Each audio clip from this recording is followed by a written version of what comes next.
Wa alaykum salam wa rahmatullahi wa barakatuh. Takbir. Merci à l'imam Daoud Kone, secrétaire exécutif du Conseil supérieur des imams des mosquées et des affaires islamiques, qui a livré le message du guide suprême de la communauté musulmane, à savoir le Cheikh Aïma Ousmane Diakité, président du COSIM.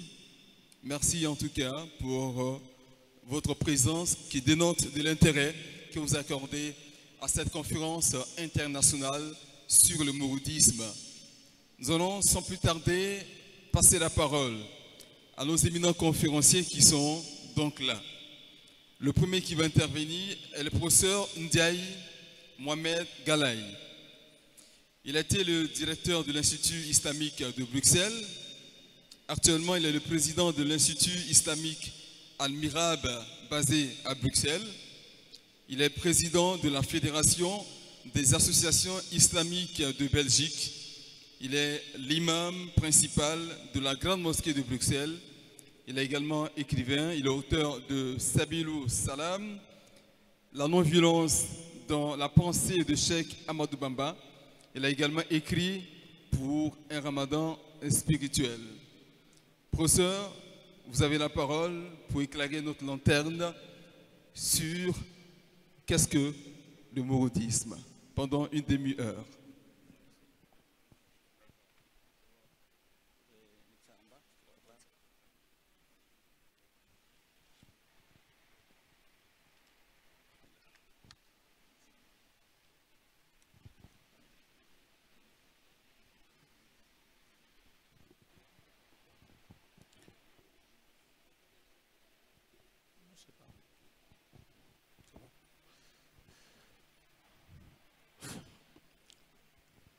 بسم الإله الذي القرآن قد نزل منه ابتدائي وأرجو عنده النزلا سبحان رب كريم جاد لي كرما بأن ألازم قرآنا هداه جلا من كان لله كان الله جل له ومن توسل بالماحي له قبلا الله صل بتسليم بلا عدد عليه بالآل والأصحاب والفضلاء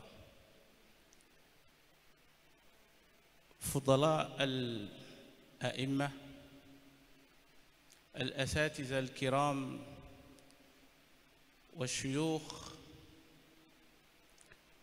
نحييكم بتحية الإسلام المعطرة من هذه المنصة، وندعو الله عز وجل ونتبتل إليه ونخضع ونخلع له سبحانه وتعالى. يبدو أن الجو مناسب والعالم يموج في خضم قلما ينجو منه صاحب إيمان. ونبدأ تحياتنا المعطرة إلى فضيلة الإمام الشيخ الجليل شيخ عثمان جاكيتي، رئيس المجلس الأعلى للأئمة والمساجد والشؤون الإسلامية، حفظه الله ورعاه، وكل من يمثلونه في هذه الحضرة المباركة. وأخص بالذكر الشيخ تراوري الذي يعتبر نائب الرئيس التنفيذي، نحييه أيضا تحية مباركة ميمونة. نحيي شيخنا الممثل للطريقة المريدية الذي أتى من بعيد من دبي لكي يشرفنا بحضوره. أقصد فضيلته الشيخ شيخنا بارا فليل مكي حفظه الله. كما لا يمكن لي أن أسمي شيخي وأستاذي وصديقي الشيخ مصطفى زونكا خليفة الطريقة التيجانية في كوت ديفوار. أحيي الحضور وأحيي أيضا زميلي le professeur Hassan Boub. Chers frères, chères sœurs, j'ai l'honneur aujourd'hui d'être parmi vous après ces quelques mots en arabe de salutation pour nos valeureux imams qui sont ici présents. Ce sont des mots tout simplement de salutation, comme je viens de dire, mais aussi de leur donner leur grade au sein de cette assemblée. Mon intervention peut durer et peut également ne pas durer. Ça dépend du climat. Car présenter le mouridisme est une tâche extrêmement difficile sur quelques minutes. Et mon ami, l'éminent professeur Hassan Boub, viendra sur les grandes lignes de la pensée de Cheikh Ahmadou Bamba, considérée comme une solution pour l'Afrique, une solution pour le monde. Et nous allons voir à travers notre allocution comment le mouridisme se présente, mais également quelle est la quintessence, la réalité de cette pensée qui est une pensée endogène africaine qui peut solutionner aujourd'hui, non pas simplement les problèmes et les problématiques de l'Afrique, mais aussi les problèmes mondiaux. Parler de la naissance du mouridisme.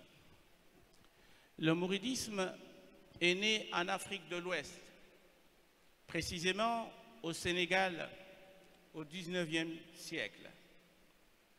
En 1883, Cheikh Ahmadou Bamba, plus connu sous son nom Mohammed ibn Habiballah, il était étudiant dans l'académie de son auguste père, Mamor Anta Sali. Il était étudiant. Et puis, il a excellé dans ses études au point où il est devenu professeur dans cette académie du vivant de son père. Après la disparition de son père, qu'est-ce qui s'est passé? Il va reprendre l'école et il sera à la tête de cette école. Mais il y a un événement extrêmement important qui s'est passé. Parce que son père était le conseiller du roi Lat-Dior, qui a combattu les colonisateurs.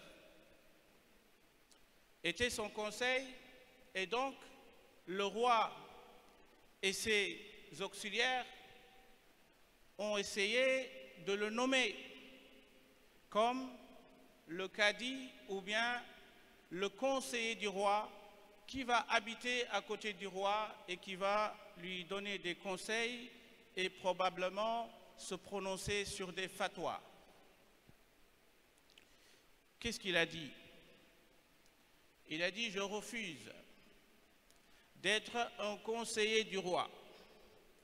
Et quand on dit roi à l'époque, c'est d'ailleurs comme aujourd'hui, c'est parfois des tyrans, c'est parfois des gens qui emprisonnent des innocents et parfois même qui commettent ce qu'on appelle des razzias.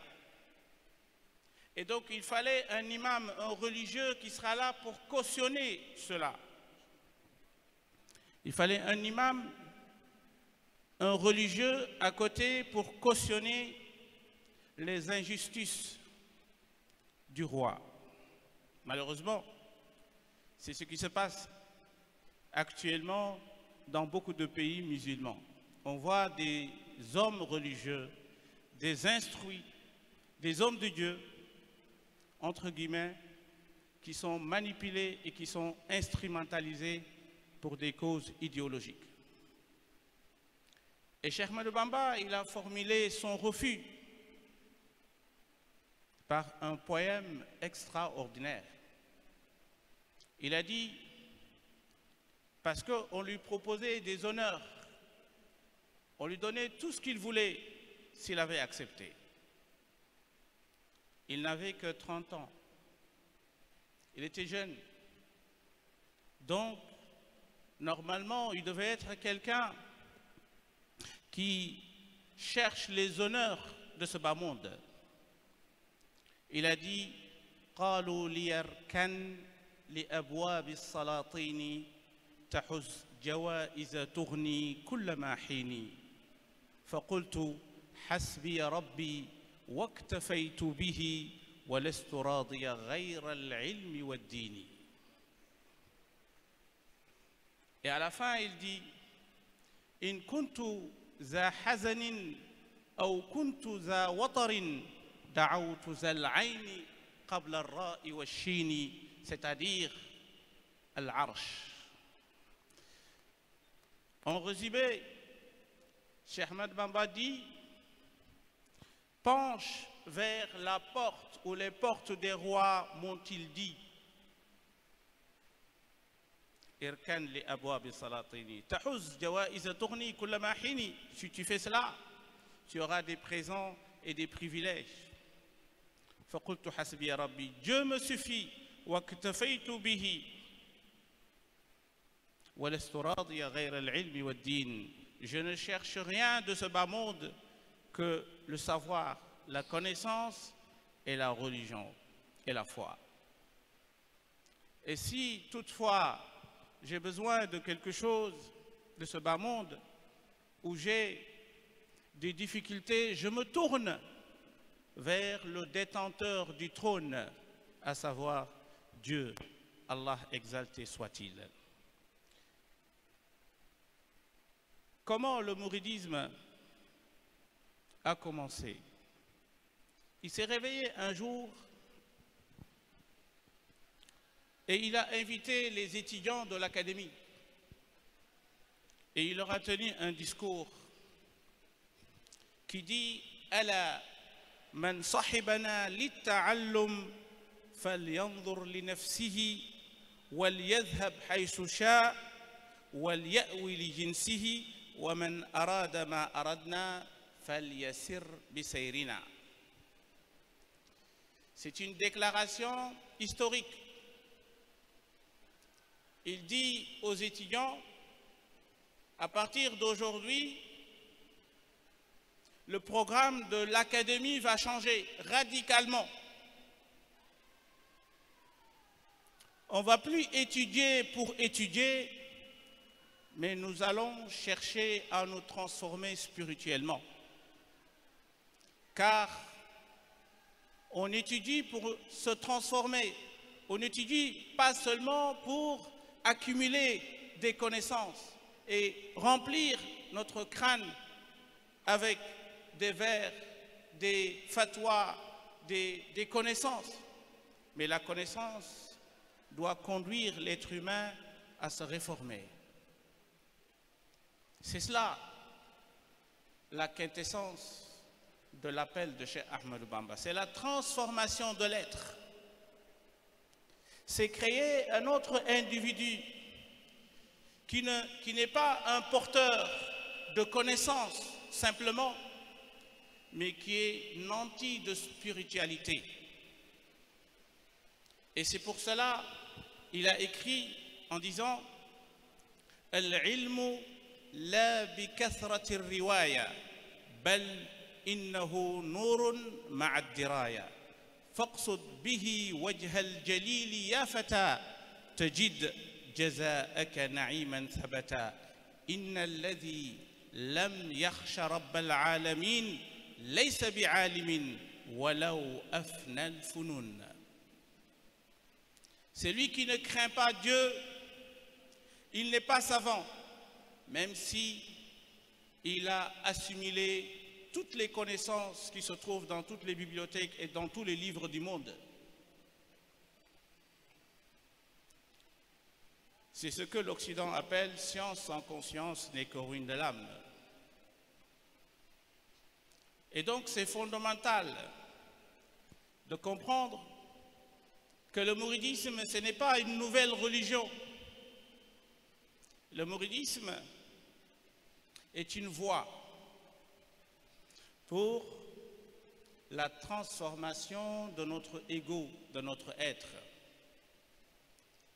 Corriger l'entendement de l'être humain, corriger son âme charnelle et la guider et se prémunir de Satan. D'ailleurs, il nous le dit, il nous dit que l'être humain, s'il s'engage dans cette voie, il doit savoir qu'il a 4 ennemis. Comme disait Imam Shafi'i, Inni bulitu bi arba'in ma sullitu illa li shiddati shiqwati wa ana'i iblisu wa dunya wa nafsi wal hawa kayfa al khalas wa kulluhum a'da'i. Les 4 ennemis de l'être humain. Pour être un mouride véridique, il faut affronter ces 4 ennemis. Le Satan, l'âme charnelle, la passion et les vanités de ce bas monde. C'est ce que Cheikh Ahmed Bamba a invité ses disciples pour se réformer. Un point très important qui est le socle du mouridisme, c'est la himma. La himma, c'est quoi? C'est un idéal très élevé. C'est la résolution, c'est une ambition très très élevée. Être mouride, c'est avoir une ambition très élevée. Ce qui nous manque, nous, les Africains. On est toujours dans le suivisme. Alors que le prophète sallallahu alayhi wa sallam, il nous avait dit « La takunu imma'a » In ahsana an-nasu ahsantum wa in asa'u asa'tum. Ne soyez pas dans le suivisme. C'est une injonction prophétique. Et c'est très important. Et cette voie, lorsque le cheikh il a invité ses disciples à la suivre, qu'est-ce qui s'est passé? Il a bouleversé l'ordre social. Parce que les savants de son temps, ils ont répliqué, ils ont riposté, ils ont dit « Nahnu la na'lamu tariqan yaqudu ila al-janna ghayra al-ilmi, ghayra al-ta'allumi wa al-ta'lim » Ils ont dit « Nous ne connaissons pas cette voie, nous connaissons simplement la voie de l'instruction et de l'enseignement. Instruire, c'est ce que nous savons. Mais se transformer spirituellement, faire ce qu'on appelle at-tarbiya ruhiyya, ça, on ne le connaît pas. Et cette voie-là, c'est la voie prophétique. Dans Surat al-Jumu'ah, Allah Azza wa Jal nous dit هو الذي بعث في الأميين رسولا منهم يتلو عليهم آياته ويزكيهم ويعلمهم الكتاب والحكمة وإن كانوا من قبل لفي ضلال مبين. C'est fondamental. ويزكيهم. Parmi les tâches du prophète sallallahu alayhi wa sallam, c'est de purifier les gens, c'est de les inviter à se transformer spirituellement. Et malheureusement, comme je viens de dire tout à l'heure, cette himma, cette résolution, cet idéal très élevé fait défaut chez beaucoup parmi nous.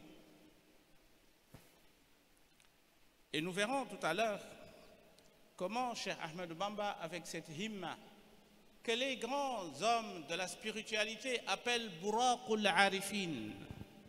Al-himma, c'est Buraqul Arifin. C'est ce que Cheikh Abdul Qadir Al-Jili, dans son livre Al-Insan Al-Kamil, l'homme parfait, appelle dans des poèmes, dans des vers, Buraqul Arifin. C'est la monture des hommes qui connaissent réellement Dieu. C'est fondamental. Donc le mouridisme est venu pour réformer notre entendement, la raison humaine, la corriger, pour qu'elle ne soit pas attachée à la matérialité de ce bas monde, mais également réformer l'âme et emmagasiner de la connaissance et du savoir dans notre mémoire. 3 éléments déterminants.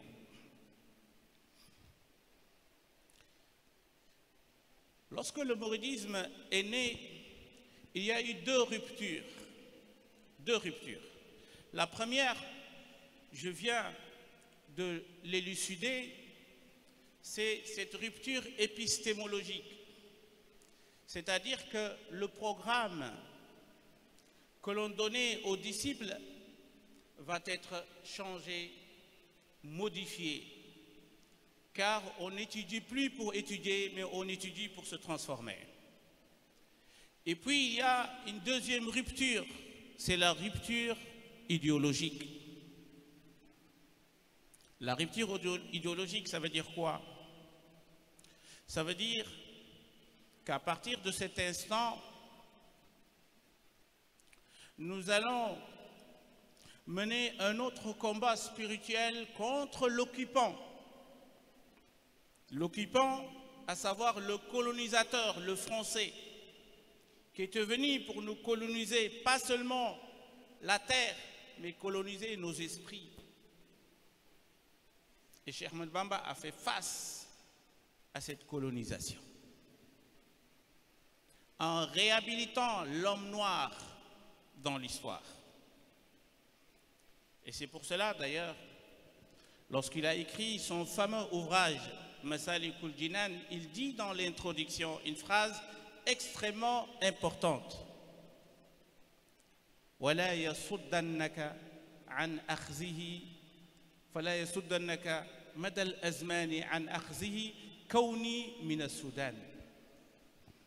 Il ne faut jamais rejeter mon ouvrage, mon livre, tout simplement parce que l'auteur est noir.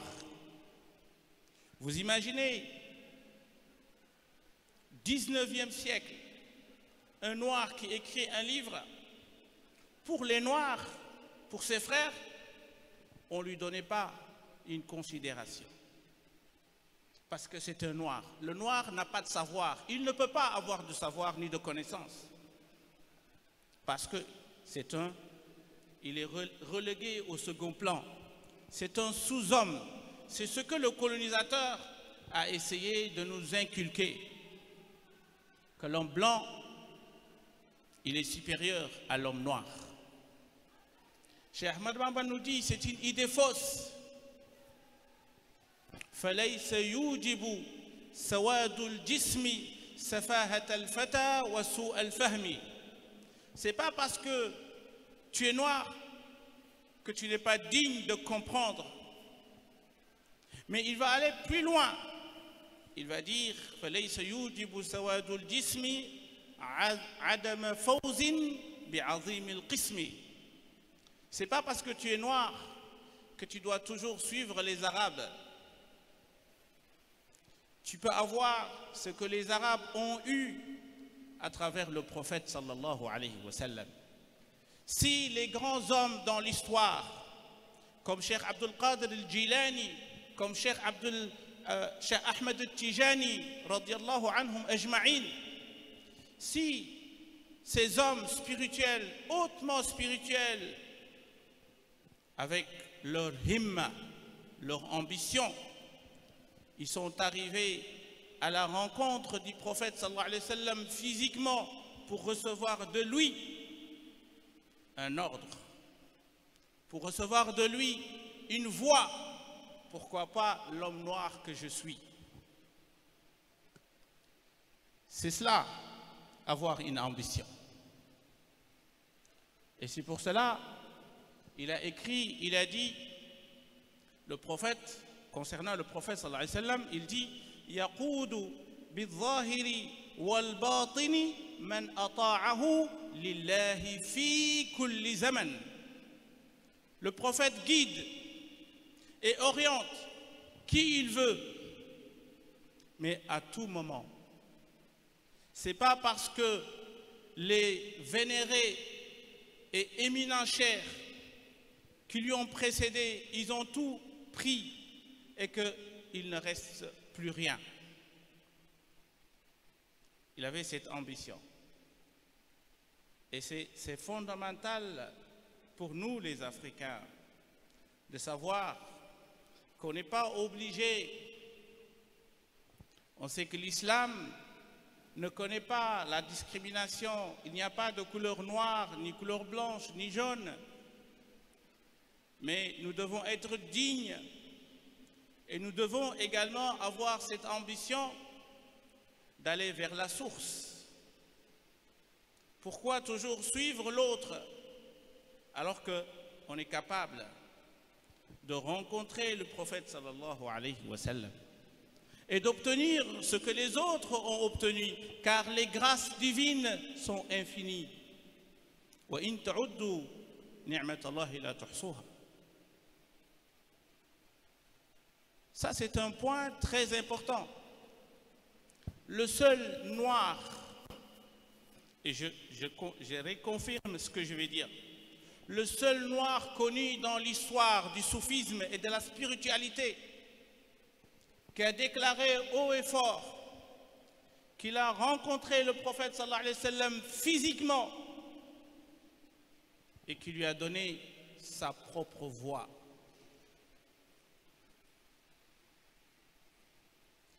C'est la dignité de l'homme noir. Et c'est fondamental.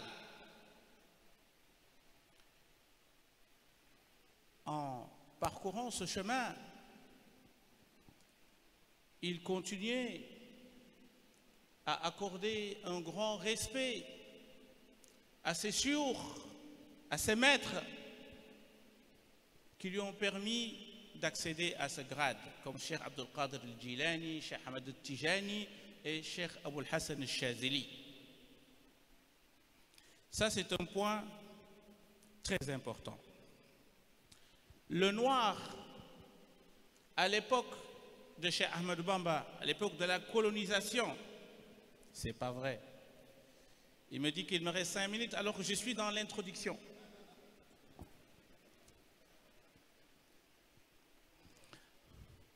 Le noir, à l'époque, Cheikh Ahmadou Bamba nous dit وَمِنْهُمْ إِنْ رَأَى نَصْرَانِي يَحْسِبُهُ مِنْ مَلَائِكِ الرَّحْمَانِ.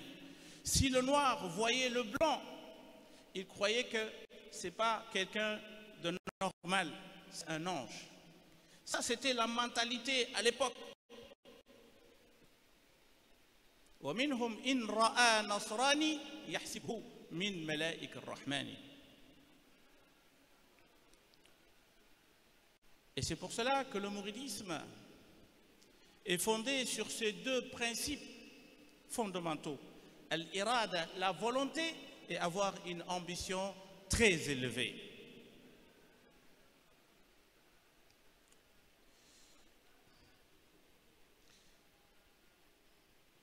Il dit, dans ses invocations, il dit « Waj'alni bijahihi siraj kulli aswadi ». C'est fondamental. Il dit « Oh mon Dieu, fais de moi le phare de chaque noir, de chaque homme noir, que je sois le phare qui va lui illuminer le chemin. » Il a été, lorsqu'il a fait cet appel, la Mouridia est née, et donc la Mouridia est devenue un obstacle devant le colonisateur. Et qu'est-ce que le colonisateur a fait? Parce que le colonisateur n'aimait pas quelqu'un qui éveillait les consciences et quelqu'un qui était venu pour bouleverser l'ordre colonial. Ils l'ont accusé de trouble à l'ordre public de manière malhonnête. Ils l'ont exilé au Gabon pendant 7 ans. Et puis, il est revenu au Sénégal. 1 an après, il a été exilé à nouveau en Mauritanie pendant 4 ans. Et puis, on le fait venir au Sénégal et il a été mis en résidence surveillée à Thiéyène, dans un endroit au Sénégal pendant 5 ans.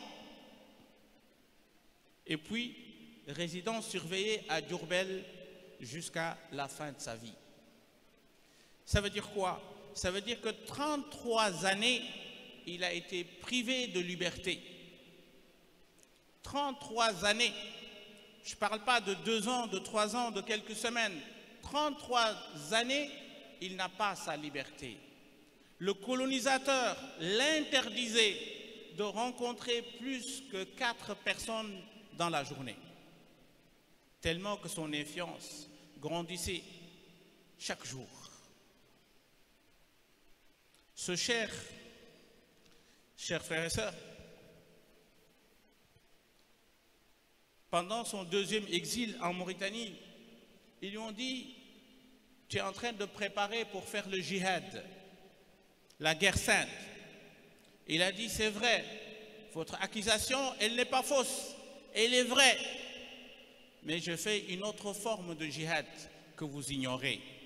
Mais vous connaissez l'impact. Qu'est-ce qu'il dit? Dans un poème extraordinaire, que je vous invite d'ailleurs à la voir, qui commence par « Ya jumlatan qad thallathu bidalalihim man lam yakun waladun lahu aw walidu » Ô vous qui avez dit que Dieu est 3, alors que nous savons qu'Allah nous dit dans le Coran, il n'a pas engendré et il n'a pas été engendré. Akhrajtumuni natiqina bi annani abdul ilahi wa innani lamujahidu. Vous m'avez accusé que je suis un serviteur de Dieu et que je suis quelqu'un qui mène la guerre sainte. C'est vrai, inni ujahidu bil ulumi wa bit tuqa abdan khadiman wal muhayminu shahidu.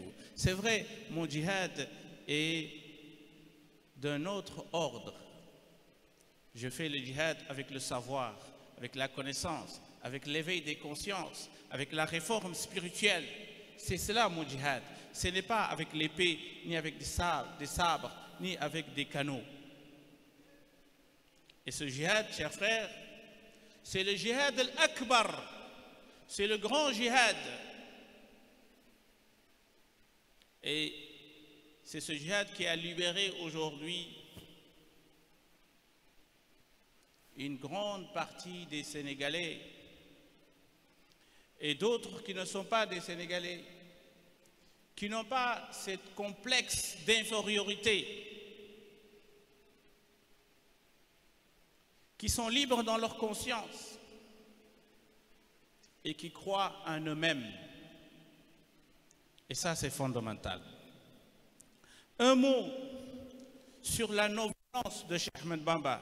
J'ai eu l'occasion de faire un livre, 5 minutes, un livre sur la non-violence de Cheikh Ahmed Bamba, que j'ai intitulé en arabe Sabil Salam, qui est en cours de traduction en français. Je l'ai comparé avec Gandhi, Mahatma Gandhi et Martin Luther King. La première fois où j'ai parlé de ça, des intellectuels m'ont dit « Mais M. Ndiaye, arrêtez. Comment vous pouvez comparer Cheikh Ahmed Bamba avec Martin Luther King et Mahatma Gandhi? Parce que, tout simplement, on ignore notre histoire. Parce qu'on ne se connaît pas, on se connaît pas. C'est parce qu'on considère toujours qu'on est inférieur aux autres. Parce que tout simplement, il y a une méconnaissance de l'œuvre de Cheikh Ahmadou Bamba. Je vais seulement me limiter à une phrase qui est un témoignage du colon. Les phrases que je vais citer, c'est le colon qui l'a écrit. C'est les colons qui l'ont écrit, ou qui l'ont écrite, cette phrase. Cheikh Ahmadou Bamba a dit, j'ai fait un pacte avec Dieu. Même si le Mahdi descend sur terre, je ne l'aiderai point, je ne tuerai ni scorpion, ni serpent, ni une âme qui vit. C'est cela la non-violence, c'est cela un homme de paix. Il a fondé une ville, il l'a nommée Darussalam, la cité de paix, au moment où la Djor et les autres faisaient la guerre entre les aristocraties locales et contre également le colonisateur. Donc, le seul savant connu dans l'histoire qui a fondé une ville pour la paix, c'est Cheikh Ahmadou Bamba. Et pour finir, des savants de partout, de toute obédience, ont témoigné sur la grandeur spirituelle et intellectuelle de Cheikh Ahmadou Bamba. Je vais commencer par Cheikh Sidi Baba, l'érudit mauritanien qui est mort en 1924, qui est le fils de Cheikh Sidi Baba al-Kabir. Il a dit « Al-Shaykh Ahmadou ni'matun awlaha hadhihi al-khala'iqa kullaha mawlaha » Il a dit « Cheikh Ahmadou Bamba est un bienfait pour l'humanité. » Un bienfait pour l'humanité. Ce n'est pas simplement pour le Sénégal, ni pour la Côte d'Ivoire, ni pour les Africains, mais c'est un bienfait pour toute l'humanité. Qu'est-ce qu'a dit Cheikh Saadou Abi, qui est mort en 1917? Il a dit, il a repris un vers, « Halif al-zamanu la ya'tiyanna bimislihi hanithat yaminuki ya zamanu fakaffiri » Il a dit, le temps a juré, le temps a juré qu'il ne produira jamais un homme semblable à Khalif al-Zaman ou qu'il va produire un homme semblable à Cheikh Ahmadou Bamba. Et qu'est-ce qu'il dit? Il dit, il s'adresse au temps, il lui dit, fais une expiation, une kafara, car tu as menti. Car un homme semblable à Cheikh Ahmadou Bamba, le temps ne pourra jamais le reproduire. Les savants de l'Hijaz, les savants de la Mecque et Médine, aujourd'hui, si on parle de ces savants-là, on a tendance que c'est seulement des salafistes, des gens qui sont contre le soufisme, etc. Mais à l'époque de Cheikh Ahmadou Bamba, ils lui ont écrit des lettres. Et ces lettres se trouvent dans mon livre Cheikh Ahmadou Bamba Sabilou Salam. Les lettres qu'ils ont écrites à Cheikh Ahmadou Bamba. Et ils l'ont appelé Ghawsou Zaman. C'est lui qui est venu pour sortir l'humanité de ses ténèbres. Et il demandait des invocations, parce que la Mecque se trouvait à ce moment dans des problèmes et dans des difficultés. Ils ont pensé à qui? À un Africain qui habite au fond du Sénégal pour prier pour les gens de la Mecque. Le savant récent que tout le monde connaît, Cheikh Mohamed El-Hassan El-Dedo, qui vit actuellement, qui est un des plus grands savants du monde actuellement. Il s'appelle Cheikh Mohamed El-Hassan El-Dedo, c'est un Mauritanien.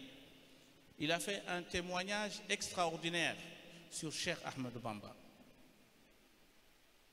Lorsqu'il démontrait Qu'est-ce que ça veut dire? La délectation de l'adoration. Tadawuq al-ibada. Parce que adorer Dieu, quand tu adores Dieu, tu dois ressentir un plaisir extrême. Quand tu fais Allahu Akbar, ou quand tu es dans le zikr, tu dois ressentir. Il a dit, dans ma mémoire, la personne à laquelle je pense qu'il a eu ce grade, lorsqu'il priait, il ressentait ce plaisir ou cette extase extrême, c'est Cheikh Ahmadou Bamba. Lorsqu'il s'est retrouvé un jour dans le désert, il a trouvé un endroit vaste. Il a dit, cet endroit est propice pour adorer Allah Azza wa Jal. Barakallahu fina wa fikum. Wassalamu alaikum wa rahmatullahi ta'ala wa barakatuh.